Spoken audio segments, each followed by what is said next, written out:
no de mummata tara wallole dhaqee bilook na godhe inni kijiba qiyyaan dhaqee fadhuun raadhiisi. Oh jaalibsa. Warree bilook si godhe kijibatu. No laki halee amma dura nama diini nama ustaadaati daangaatti hin dabru jee gaafa inni viidiyoo narra dalbee waraabee sanaan jechaa ture hunda gaafa inni na bilbilee na hayyamsiisee viidiyoo na dalagu si hayyame jeeni hunda obseefi obse kaasa gaafa nan tokko obse kanurraa jaalibsa maal taate nurraa uska maa dhiiga sabni dhiiga mata nuti chaafta nurraa uska gaafa namni dubbatu dhiiraa murte gaafa dhiirtii afaan mimmeeffattee sinneetu cinaan dubbattu maaliif nu wanneetta dhaggeeffadhu amma laali namni tokko wal kabajuun numa jirti daangaa walii eeguun numa jirti afaaniin ulfaadhaan ani obseefi viidiyoo narratti dalagee suuraa xiyya kaayyatee feesbuukaa fi hundaan baxaabbatee obsee ijoolleen si arrabsitoo joonii dhiisee dalagee obseefi halee dhufee narra bobbahee jechuudha saniin keessaanillee natti hin barreessin ati ani sheekootiidhaanii harree jettee naan jee ani kaniin jechaa ture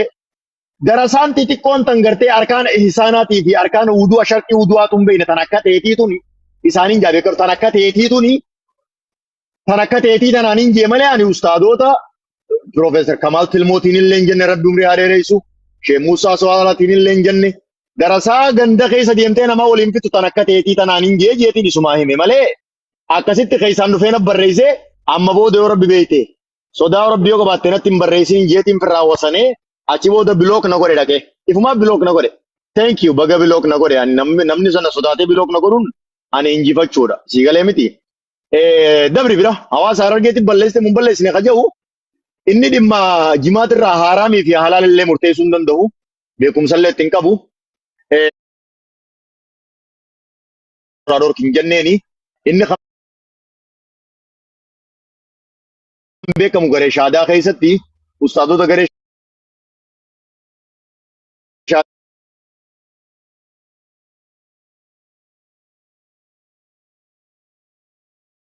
namnummaan ajandaa jimaa kana sooshaal miidiyaa irratti ustaaz Jamaal Aliyyoo wajjin eegal ustaaz Jamaal waan viidiyoo fidi jedhi jaalibsaa viidiyoo fidedhi please ittiin dubbadhu ati viidiyoo fidedhi viidiyoo bakka itti jedhe mee nurraa uskaa gaafa namni dubbatu nurraa uskaa Maasir Khaliifoo amma galatoomii ulfaadhu yaada keessaa dhagee. hin fixanne Gaafa nuti isa garagalchinee arrabsinu. Gaafa nuti isa gaddeebifnee dhukkee irraa qaabnu. Gaafa nuti kiristaanatti isa galchinu. Gaafa haadha isaa arrabsinu jimaa keenya xiqqeesse jennu isaa wajjin. galatoomi gaafii bareedduu na gaafatte ansanii hin lolle awwanni hin lolle hayyee dhaggeeffadhu haalaa dhaggeeffamni bitadha dhaggeeffadhu asir kiyya Khaliifoo. Go ahead. Nama miidiyaa kanarraa akkaan isa kabaju ni beektame. ay na ammallee na kabajje anillee akkaan isa kabaju beeka galatoomi fixadhu Ammallee ni kabaja nama.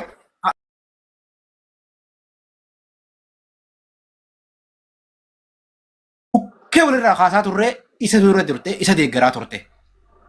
Arra ammoo innilleen waan jedhame sanirratti badii deemaa jirtu hajimaa kanarratti gabbee maal jedhe waan jimaadhaa asi cufeen jira keessaa baheen jira haraamaa fi halaala ani murteessu nagaha jedhee jira.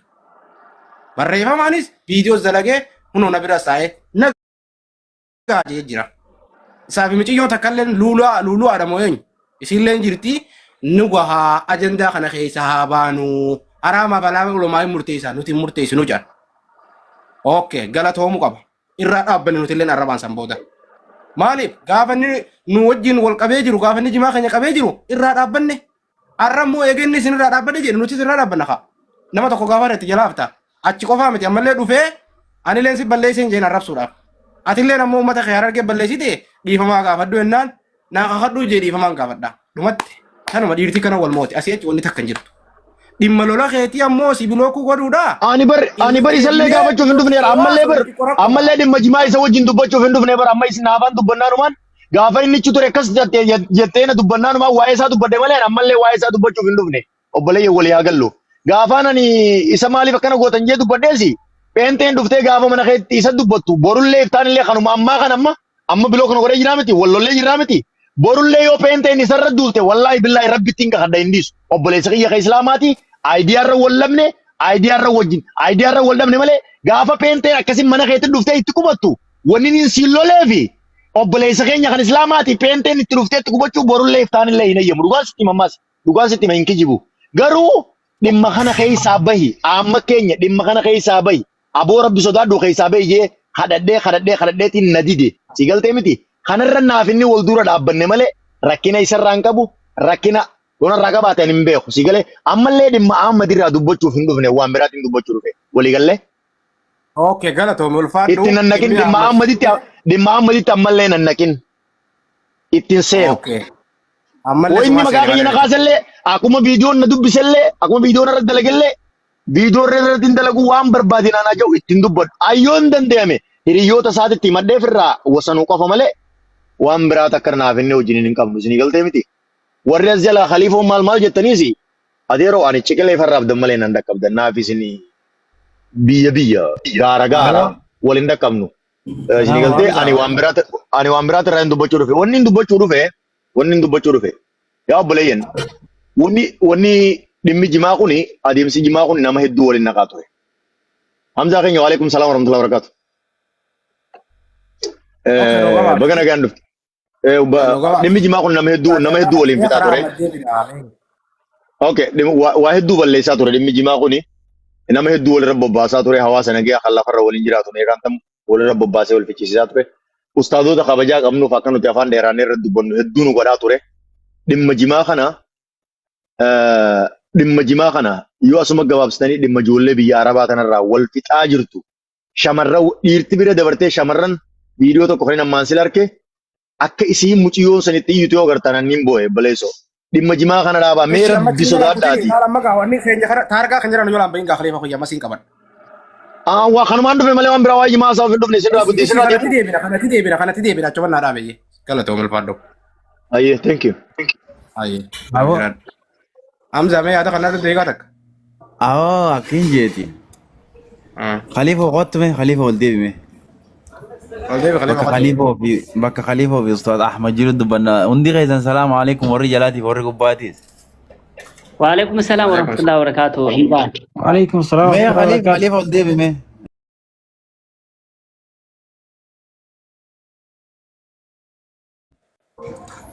Laa nan baqannee ay wadhima ajandaa kiyya tadde akkuma jeebbu'e malee nan dheessine akkin jeeti Khalifa Ka'ee dhaabadheen dhiifama gaafadha. Rabbii lubbuun kiyya akka saartu natti haa ta'u. Uummata komantii dubbifnu ilaallaa. Uummata Harargee hawaasa Harargee. Simaanin jedha wallaahi isi waan biraa wallaahi Billaahi itti balleessite. Ayyee uummata Harargee wallaahi billaahi tallaahi itti balleessiteetta jedhe. Galmee fudhachi. Faddaa kiyya akkaan beekuun si fayyifaddaa ammoo ammaa kana itti balleessitee haa jedhamu kana jecha laal waan takka waan nama jiru abbaa beekaa beekee waan tokko waa kasi dhukkubse kasi kun olaaleesh fakkeenyaaf komentii namaa jetta taanaan kun onnoo hedhaa jira bar nam. Eshi tiriisi rakkoon qabdu.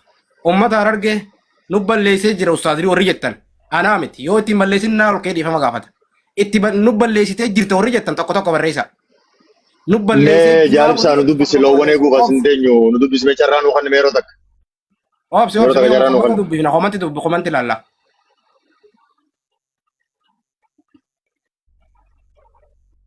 Ono barreessaa jiran. Warran balleessine jedhuuf maaf hin laanne wanni warran balleessine jedhuuf maaf hin kennine qabxii. Okay bareeda yaadni kee bareeda.